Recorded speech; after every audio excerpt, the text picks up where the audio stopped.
Hi guys, so teknolojia ya magari electric imeimprove sana. Saa hii range ya gari ya full charge ni between 400 to 550 kilometers.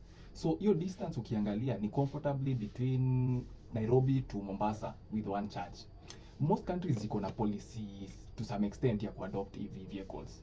EU na Japan wana plan kutransition 100% between 2030 to 2025 to full electric cars. Hakuna pahali Kenya, Tanzania ama Jumuiya in general ambayo like tunatengeneza magari zetu. Zote ziko imported.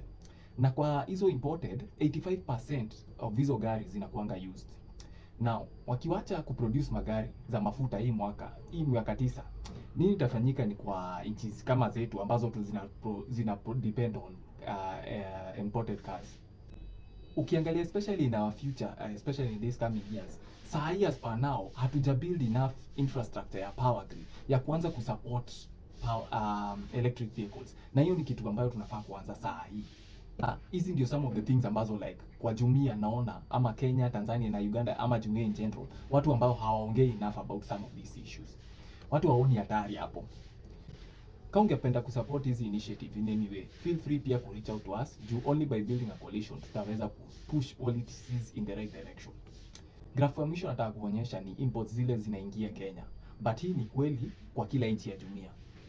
Karibu 25% of our imports, that is a quarter moja, ni petroleum and petroleum products. Hiyo ni between 600 to 700 billion Kenya shillings per year. Doesn't it make more sense to embrace hizi EV transition, kusave billions in revenue, but kuavoid zile shimo tunaenda kuingia tusipoanza kupanga transition mapema?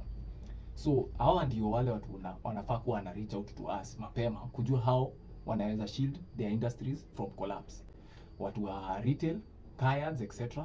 Watu wana work kwa car parts na repair industry, energy building stations, wa nyumba za kucharge EVs, juu hizo ndio zitakuwa one of the biggest industries this coming decade.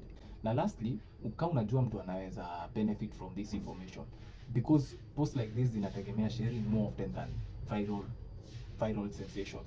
Sukumia mtu anaweza benefit. Asanteni.